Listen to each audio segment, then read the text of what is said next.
Wellbrook Meadows was, by outward appearance, the perfect suburban haven. A canopy of leafy trees lined each neat sidewalk, lawns rolled out like emerald carpets, and the gentle hum of lawnmowers offered a constant springtime soundtrack. Neighbors greeted each other on weekend mornings, children's laughter mixed with birdsong, and at first glance, it was the kind of quiet suburb many people dreamed of calling home. Presiding over the day-to-day rules of the neighborhood was the local homeowners association. They handled tasks ranging from ensuring trash cans were removed from the curb on time to approving or rejecting color choices for front doors. Residents often joked that there was nothing the HOA wouldn't regulate, from the height of a lawn ornament to the precise shade of beige allowed on a porch railing. Yet, behind that facade of manicured beauty, not everyone lived in peace. For Wellbrook Meadows had an HOA board member whose involvement often teetered into meddling. Beatrice Farnsworth, though virtually everyone not on the board referred to her by a single, whispered moniker, Karen. She was in her early 50s, with a perfectly styled bob of ash blonde hair and a wardrobe of tailored pastel suits. Once upon a time, her efficiency had actually been useful. She took notes, organized newsletters, and methodically followed up on homeowner complaints. But in recent years, her behavior had shifted from merely dedicated to downright hostile, especially toward anything she deemed a threat to the sterile perfection of Wellbrook Meadows. For the most part, neighbors tried to stay under her radar. They ensured their grass was trimmed to exactly 3 inches, left their holiday decorations up for no more than the allocated times, and followed every minuscule regulation. It was easier to remain compliant than to trigger one of Karen's scathing warnings or relentless phone calls. Still, no one's presence disturbed Karen more than the small group of elderly women who regularly gathered in the neighborhood's Central Park for a crochet circle. They met under a grand old oak tree near the pond, usually in the early mornings when the dew was fresh on the grass. A set of portable chairs and a folding table were all they needed, along with a rainbow of yarn, hooks, and bright smiles. The women were mostly in their late 60s to early 80s, with gentle demeanors and a shared love of crafting. They sipped tea from thermoses and crocheted doilies, baby blankets, scarves, and sometimes elaborate table runners. Laughter rose among them as they chatted about grandchildren, recipes, and local gossip. To Karen, though, this circle was a public spectacle, a nuisance that threatened her carefully curated aesthetic. In her mind, the brightly colored yarn clashed with the subdued palette of the park. She disliked how the ladies would pin their crocheted squares onto a small corkboard to display their progress. She found their presence unrefined and messy.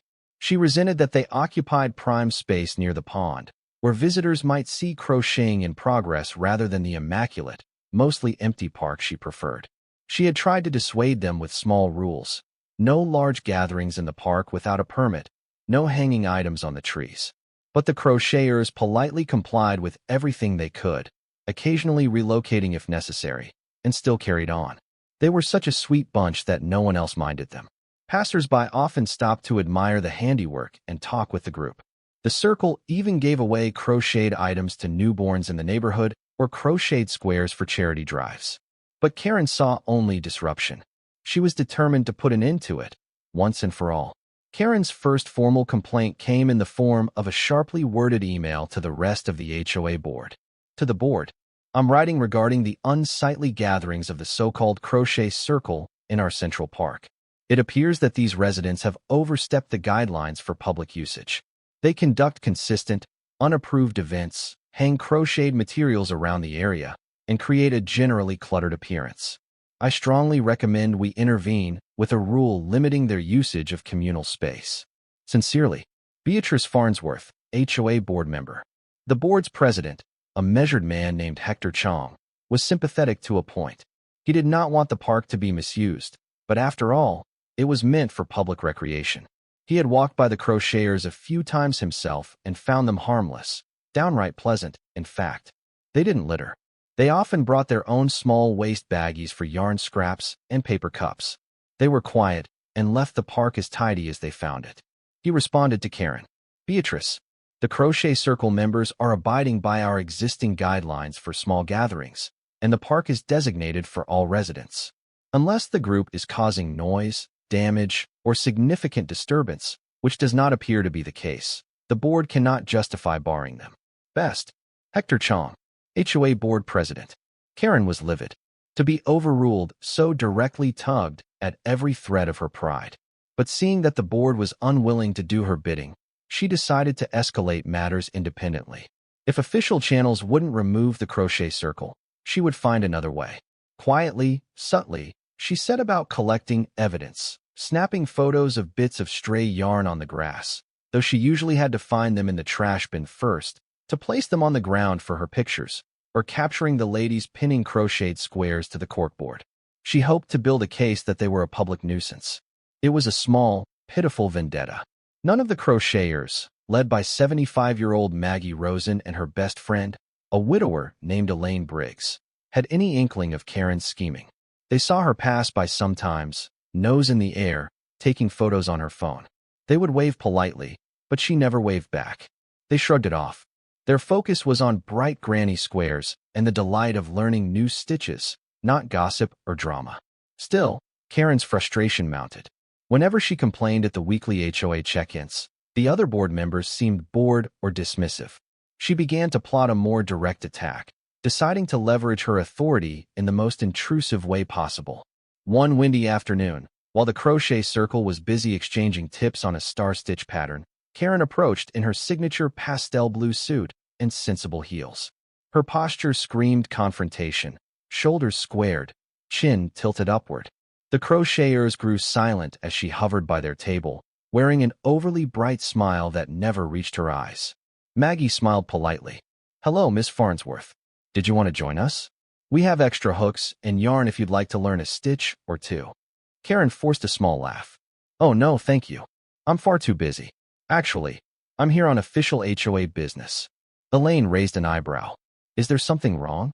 "Well," Karen began, "I don't think any of you have the necessary permit for weekly gatherings in the park, especially those involving arts or crafts.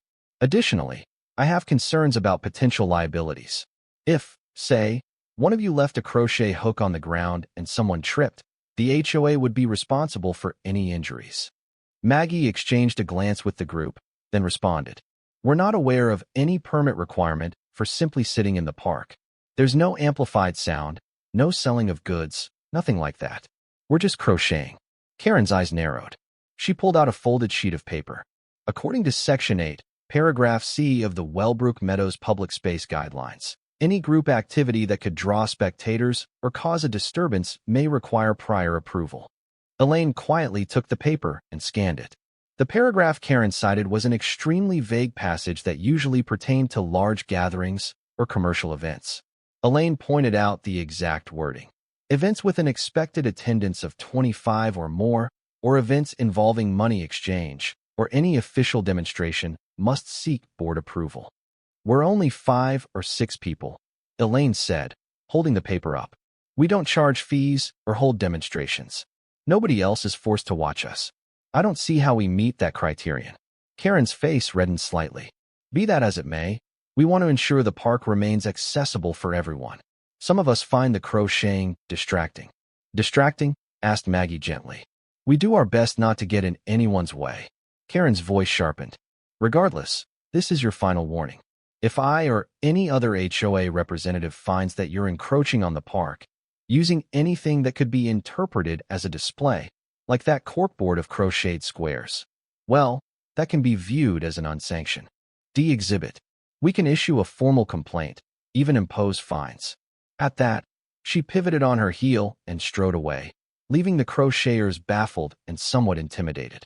They had never faced hostility from the HOA before. Their crocheting was, after all, a simple pastime, an innocent hobby that gave them joy in their golden years. Yet Karen's threat now hung over them like a storm cloud.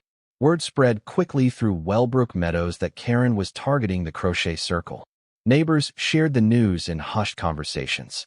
Most people found it ridiculous that the HOA would even consider punishing a group of elderly women for crocheting in the park.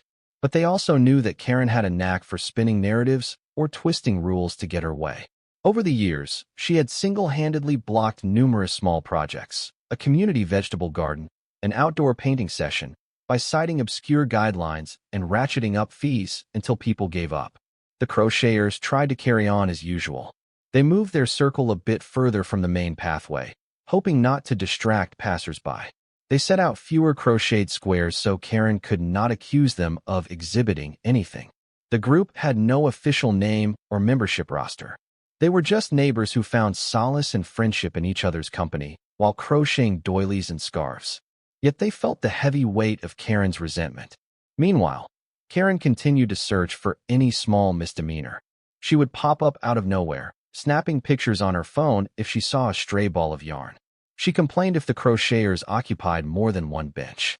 She even tried to claim that their portable chairs caused minor indentations in the grass, thus violating a regulation about lawn care. Each time, the crocheters gently refuted her claims, pointing to the actual text of the HOA rules. And each time, Karen's face grew stonier.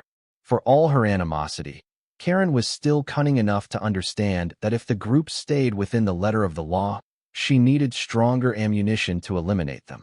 Her frustration was palpable. In her mind, the crocheters were winning. She liked to be in absolute control, to make an example of rule breakers. But so far, they hadn't broken anything. Over the weeks, she stewed in her irritation, devising a more drastic plan. The incident that would earn Karen lasting infamy across Wellbrook Meadows began on a morning in early summer, when the air was thick with the scent of blooming lilies. The crochet circle had gathered as usual, cheerfully chatting and exchanging different shades of pastel yarn to create baby blankets for a local charity drive. Elaine was halfway through a sweet mint tea when she noticed Karen loitering on the other side of the park, face half hidden by a large pair of sunglasses. Elaine mentioned it quietly to Maggie, but they both shrugged. Karen was forever lurking. Eventually, around 10 o'clock, the crocheters finished up and left. Maggie and Elaine always took it upon themselves to pack away leftover yarn, stow the folding chairs, and ensure no trace of the group's presence remained. On this day, however, there was a miscommunication. Each woman thought the other had grabbed the extra skeins of yarn stored under the table. In truth, a small box of yarn was accidentally left behind, tucked in the shade under the bench near the oak tree. It wasn't a lot, but inside were some favorite skeins, including a pricey merino wool donated for the baby blankets. That same afternoon, Karen seized her moment. Spotting the box of yarn, she saw it as the perfect evidence that the group left junk in the park. But for Karen, that alone wasn't enough. She wanted to ensure that the crocheters would lose not just their supplies, but also their morale. If she scattered or destroyed the yarn, they wouldn't have the materials they needed to continue. And, to her twisted logic, might abandon the park gatherings entirely. It was a cruel strategy, but Karen's relentless need for control had overshadowed any sense of empathy. And so, in a whirlwind of spite, she gathered the yarn, cut it into tangled lengths with a pair of scissors she kept in her handbag, and then flung it around the park. She left shredded skeins on the grass, tossed scraps into the pond, and stuffed the rest into a nearby trash bin. Pleased with the thought that the crocheters might assume vandals had targeted them, or, better yet, that they'd simply lose their treasured materials, she walked away with a triumphant grin. She imagined the heartbreak on their faces upon finding their carefully curated yarn in disarray. But what Karen didn't anticipate was that someone else was watching. A jogger named Patricia, a young mother from a block over, had paused by the oak tree for a quick stretch, hidden partly behind a trunk. She witnessed the entire scene with growing shock and anger. Unable to believe that the HOA's Karen had stooped to vandalizing a group of elderly women's yarn, Patricia began filming on her phone. Though she didn't catch the start, she recorded enough. Karen chopping up the last bits of yarn and flinging them in the trash to show malicious intent. Patricia debated confronting Karen on the spot, but decided to gather more information first. In hushed excitement, she texted Maggie as soon as she finished her jog. Then she posted a clip of Karen's sabotage on the local community forum, accompanied by a single line. "This is what happens when you cross the worst side of our HOA." By nightfall, the footage had spread far beyond a handful of neighbors. It was well on its way to going viral within the entire county. Maggie and Elaine learned about their yarn's fate the next morning, when they arrived at the park to find a few tangled remnants near the trash bin and a stunned Patricia waiting for them. I saw her," Patricia managed, eyes brimming with sympathy. I have video, though it's a bit shaky. She was hacking at your yarn, scattering it everywhere. Elaine picked up the nearest scrap, once a soft lavender skein, now reduced to a messy knot. Her mouth fell open. Karen did this? I'm so sorry, Patricia murmured. It was definitely her. She seemed proud of it, too. Maggie inhaled slowly, tears threatening. It wasn't just the monetary value.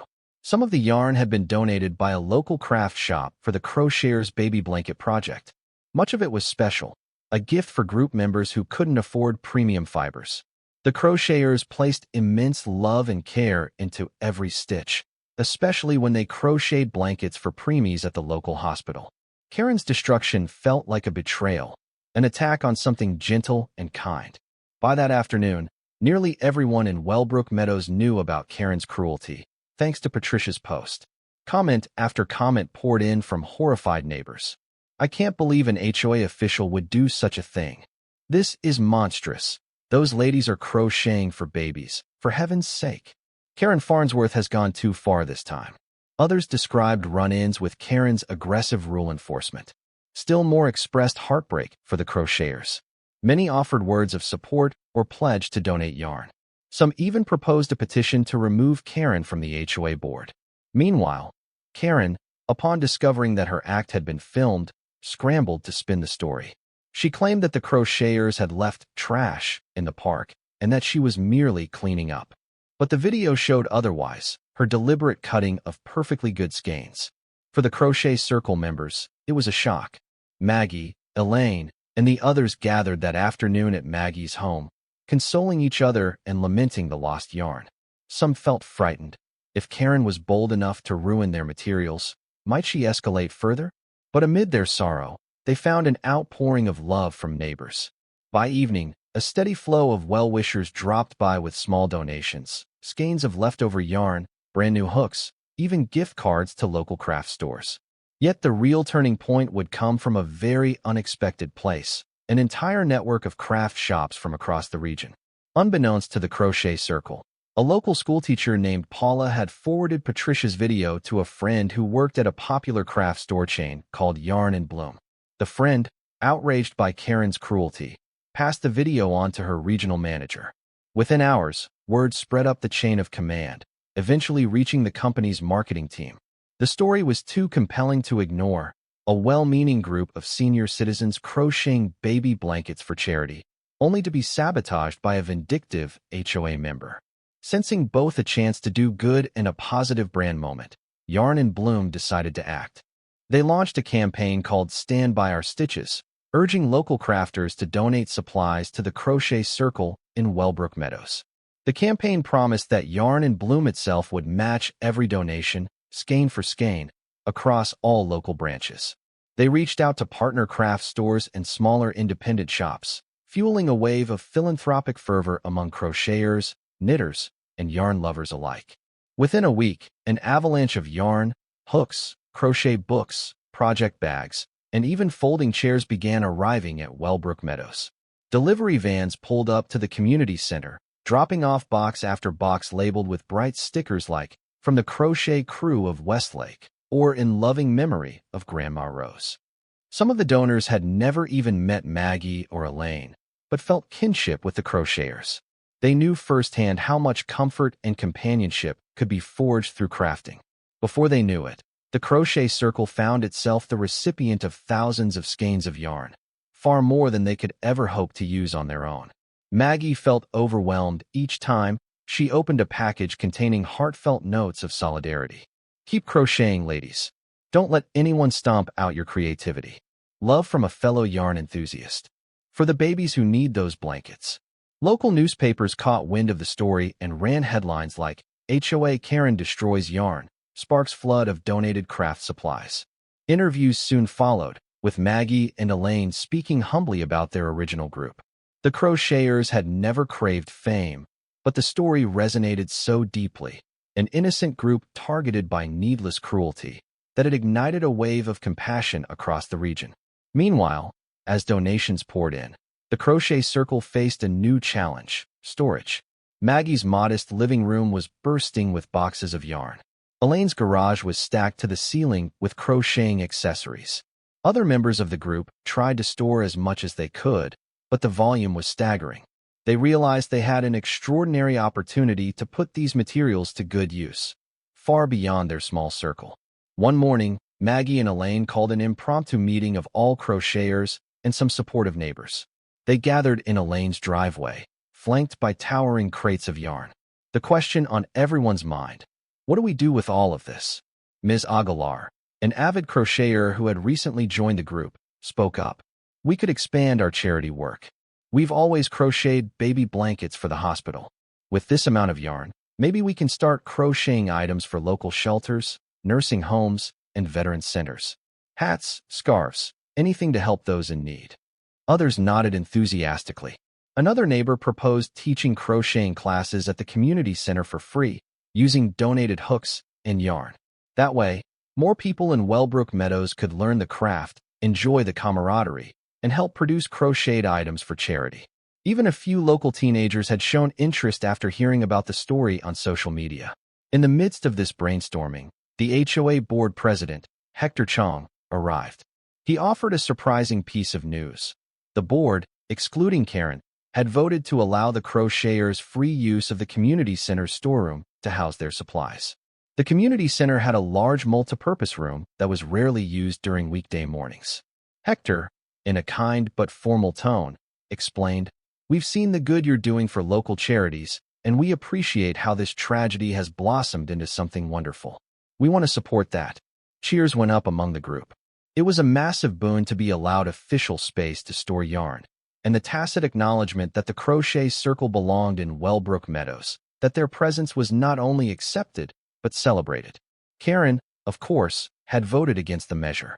However, the rest of the board had overruled her, fueled by a desire to salvage the HOA's reputation after her disgraceful act.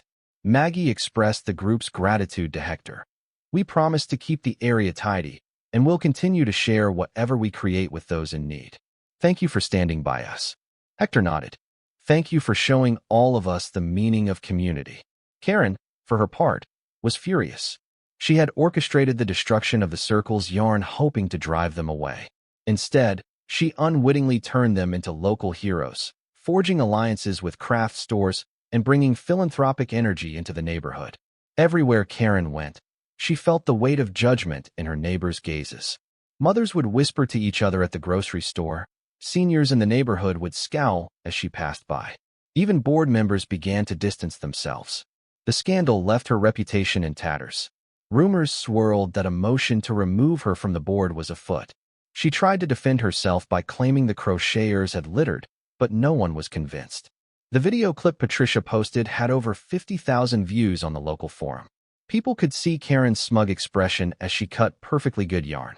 Even some of her longtime supporters, who had admired her strict enforcement of rules, found this act too vicious to condone. The official hearing over her conduct was set for the next board meeting, just a week away.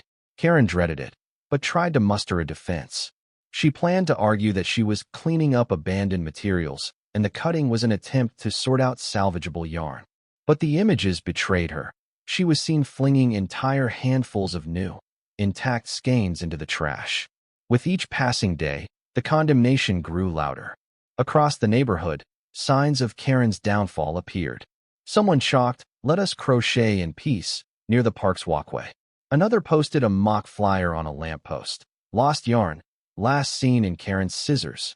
A few children created colorful crocheted squares that spelled out, "We love our grandmas," and taped them along the park's fence. The crocheters, for their part, neither encouraged nor discouraged these displays. They were too busy taking calls from local charities and sorting out how to distribute their rapidly growing stash of yarn. Yet, the biggest consequence would come when local news stations arrived to interview the crocheters. A short segment was filmed near the pond, featuring Maggie and Elaine demonstrating how to crochet a simple square. The reporter asked them what they felt about the unknown individual who had destroyed their yarn, since not everyone realized Karen's name. Maggie, always gracious, responded carefully, "We're not looking for punishment. We just hope people realize that creativity and community should be nurtured, not torn apart." Karen saw the segment that evening and nearly threw the remote at the television screen. She felt her chest tighten. She had thought of herself as the gatekeeper of Wellbrook Meadows standards, but she was now cast as a heartless villain. The seeds of regret took root. Yet her pride held fast. Apologizing felt impossible. So she braced for the board meeting, knowing full well she might be censured or removed from her position. While Karen brooded, the crochet circle transformed before the very eyes of Wellbrook Meadows. For years, they had been just a friendly group of older women crocheting in the park. Now, with the community center at their disposal, they expanded rapidly.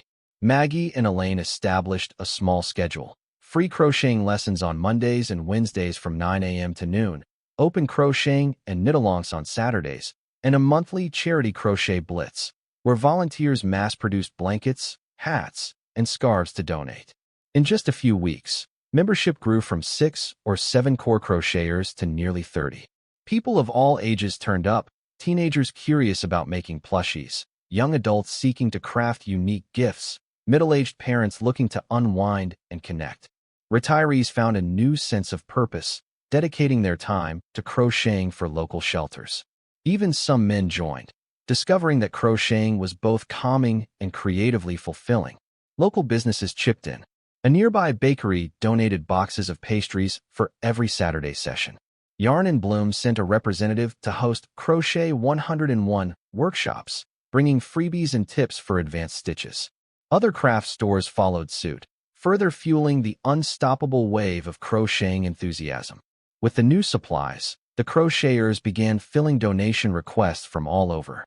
They crocheted hats for cancer patients at a local oncology center, thick scarves for homeless shelters facing a cold winter, and cheerful blankets for kids in foster care. Whenever a request came in, the crocheters organized themselves into a production line. Some specialized in certain stitches, others in finishing and weaving in ends. A single crocheted square might pass through multiple hands, each adding a unique flourish before it became part of a larger blanket. The entire project became so significant that the local paper deemed it the crochet revolution of Wellbrook Meadows. Journalists from neighboring cities visited to see how an act of vandalism had sparked such collective goodwill. Maggie, Elaine, Ms. Aguilar, and other members were invited to speak at crafting expos. The crocheters always remained humble, crediting each other's generosity and the supportive spirit of the community. The fateful day of Karen's HOA hearing arrived. The community center's multipurpose hall was packed, more people than any meeting in years. This time, the crocheters were not the ones on the hot seat. They sat in the audience, flanked by a sea of neighbors eager to witness how the board would handle Karen's misdeed. At the front table, Hector Chong called the meeting to order. Karen sat stiffly on the board member's bench, scanning the audience with guarded eyes. Most eyes glared back. Today, Hector began, we convened to discuss the matter of vandalism allegedly committed by board member Ms. Beatrice Farnsworth. We have video evidence, eyewitness testimony, and a complaint filed by multiple residents alleging that she intentionally destroyed or disposed of personal property belonging to the Crochet Circle, a legitimate social group in Wellbrook Meadows. Karen tried to interject. I was cleaning. Hector lifted a hand. Please wait until I finish outlining the findings. We have carefully reviewed the footage provided by Patricia Dale, as well as statements from numerous witnesses. The footage clearly shows Ms. Farnsworth cutting and throwing away multiple skeins of perfectly usable yarn, contradicting her claim that the items were mere trash. Some in the audience murmured angrily. Karen's knuckles whitened as she gripped the table. She tried to maintain an air of composure, but found it difficult under so many judging gazes. Another board member, Ms. Yates, spoke next. The governing documents of our HOA state that board members must uphold the community guidelines and act in the best interest of residents. Willful destruction of property not only violates these guidelines, but also tarnishes the reputation of the HOA. We cannot ignore this. At last, Karen was given her turn. She stood, clearing her throat. Yes, I did pick up that yarn. I believed it had been abandoned and was littering the park.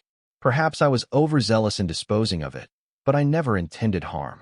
As a board member, I have a responsibility to keep our public spaces clean.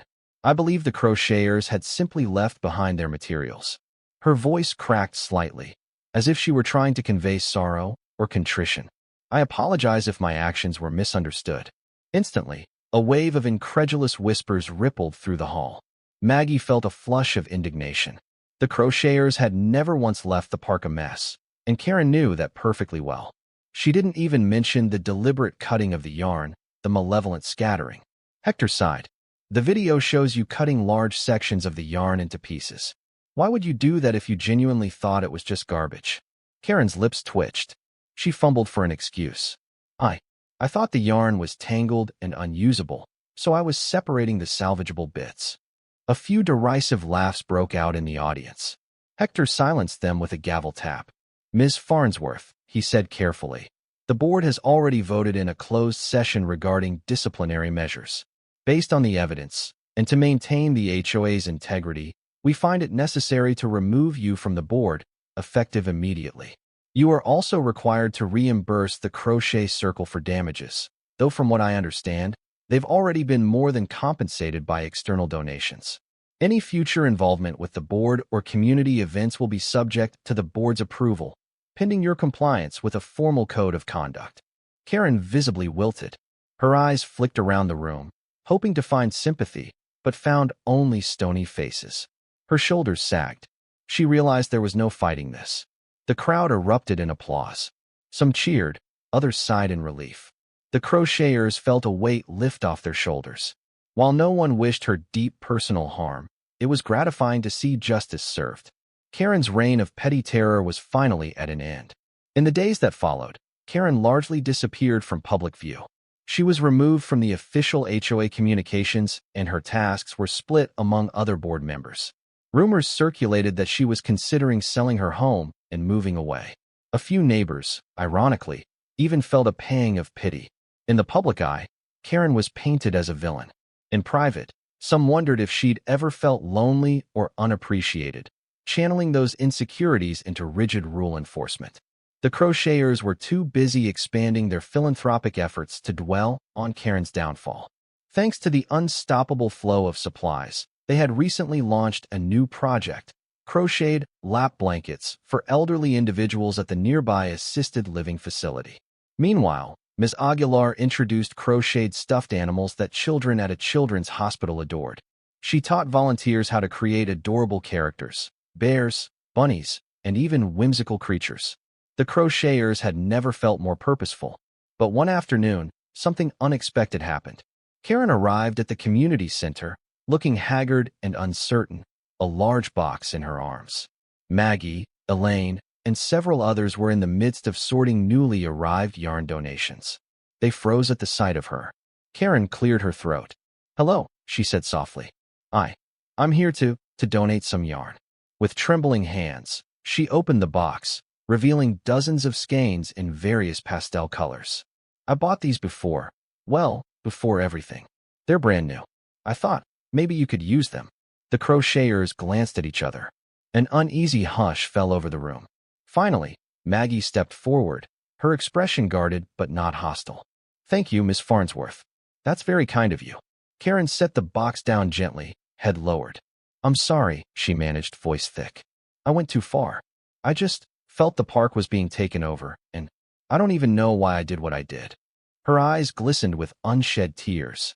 "I know you'll never forgive me, and that's fine. But I'm sorry." Maggie hesitated, searching Karen's face. Despite everything, Maggie's innate compassion swelled. "Thank you for apologizing," she said softly. "We accept these supplies, and we appreciate the gesture."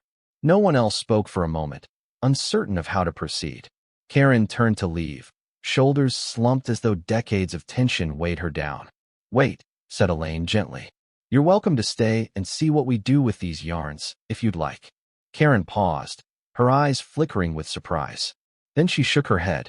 "I appreciate it, but I think it's best if I keep my distance for now." She mustered a sad, polite nod and walked out. The group let out a collective breath. Perhaps it was the first step towards some sort of redemption. Or maybe Karen would vanish from their lives completely. Only time would tell. By late summer, the Crochet Circle had become a phenomenon stretching beyond Wellbrook Meadows. They'd created a formal name for their collective, the Wellbrook Yarners, in homage to their humble beginnings in the park. Their membership soared past 100, including crafters of every skill level. The supply donations from Yarn and Bloom and other shops continued, filling the community center's storeroom to capacity. The crocheters even began shipping finished items to remote shelters and community programs, forging partnerships with nonprofits across the state. Every Saturday looked like a mini expo at the community center, with crocheters occupying rows of tables, chatting about patterns, or meticulously stitching away. Visitors dropped in to learn the craft, carrying away small crocheted souvenirs. Some families made crocheting a multi-generational affair. Grandparents teaching grandchildren how to chain stitch, mothers and fathers crocheting squares to be pieced into large group afghans. Local media loved the story. One act of vandalism sparked a handmade revolution, read a headline in the county daily. They interviewed crocheters young and old. A few mention of Karen remained in passing, an example of how negativity sometimes begets overwhelming positivity. But overall, the circle's mission overshadowed the old scandal. A sense of positivity and unity infused every new project. The HOA's official stance was now deeply supportive. They recognized the crocheters not as troublemakers, but as ambassadors of kindness, who had brought positive attention to the neighborhood. They pitched in wherever possible, offering the community center free of charge, organizing volunteer events, even collaborating with local restaurants to provide snacks for crocheting gatherings. As autumn approached, the Wellbrook Yarners decided to host a Festival of Stitches in the Central Park where it all began. They planned a day-long event with crocheting demonstrations, a small craft fair, and a showcase of the best pieces crocheted throughout the year, some displayed as art, others ready for sale to benefit local charities. Everyone in the area was invited, from the local mayor to the children's dance troupe. The festival would celebrate not just yarn and crafting, but the spirit of community that had blossomed in Wellbrook Meadows. For weeks, the yarners prepared booths and crocheted whimsical decorations, yarn-bombing tree trunks with colorful sleeves, stringing crocheted banners between lamp posts, and scattering crocheted pumpkins around the park for a festive autumn touch. On the morning of the festival, a crisp breeze ruffled the leaves of the old oak tree. Tables lined the walkway, brimming with crocheted goods, scarves, hats, toys, blankets, shawls, and intricate doilies. People bustled about, sampling baked goods and admiring the crocheted artistry.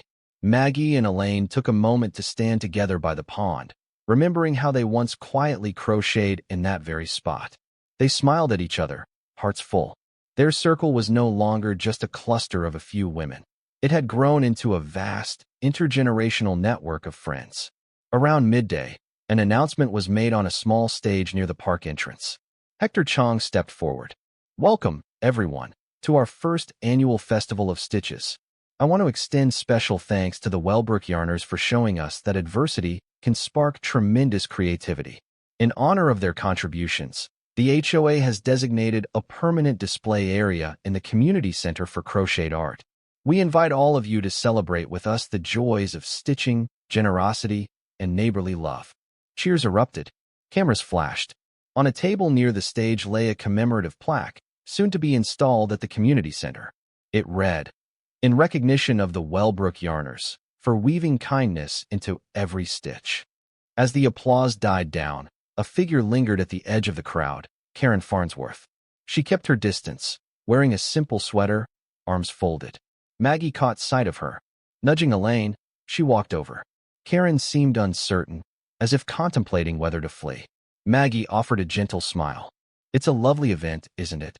Karen nodded, her eyes scanning the vibrant displays of yarn and crocheted wonders. "Yes," she said quietly. "It is." Elaine spoke softly. "Thank you for your contribution, Miss Farnsworth. We used your donated yarn to make baby hats for the children's hospital. They were a hit." Karen's eyes watered. She blinked rapidly. "I'm glad. I truly am sorry about everything." Maggie patted her arm in a grandmotherly gesture. "Sometimes, from the worst actions come the brightest sparks of goodness. You're always welcome to join us. No one's crocheting in the park to cause trouble." Karen swallowed hard, then gave a tiny nod. Maybe someday I will." "Thank you." They shared a moment of quiet understanding. No grand proclamations. No further apologies demanded.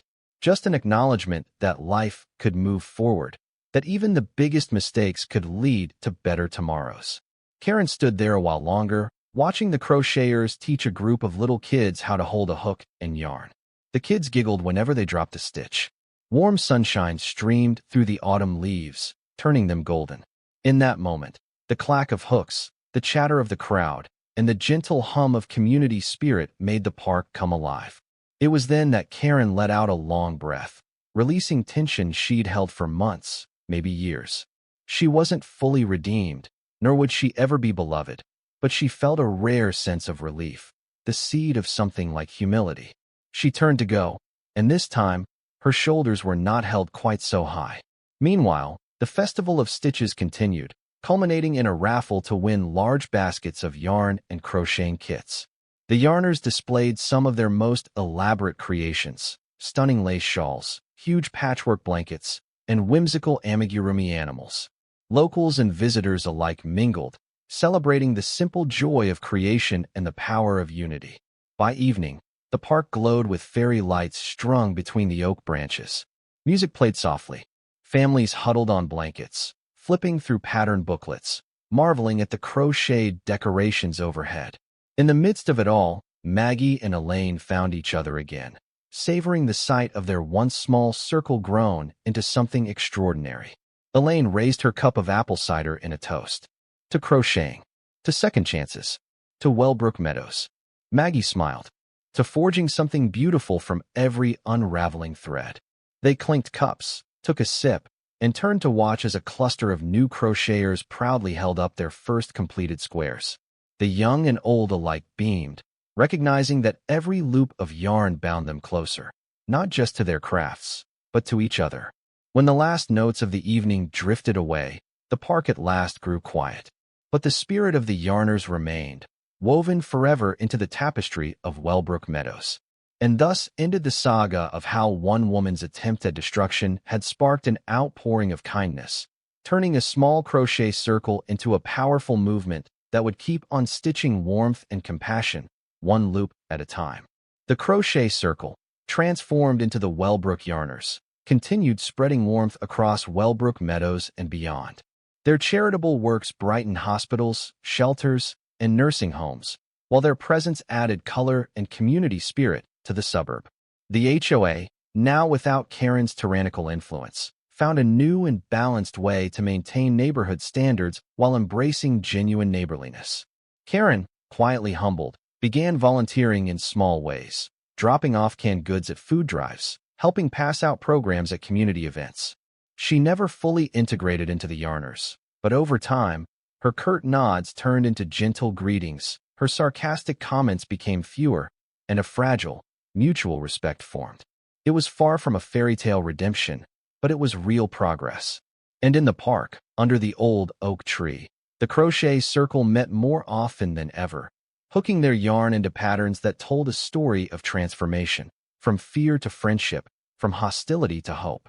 The best revenge against cruelty had proven to be compassion, and every crocheted square in Wellbrook Meadows was testament to that enduring truth.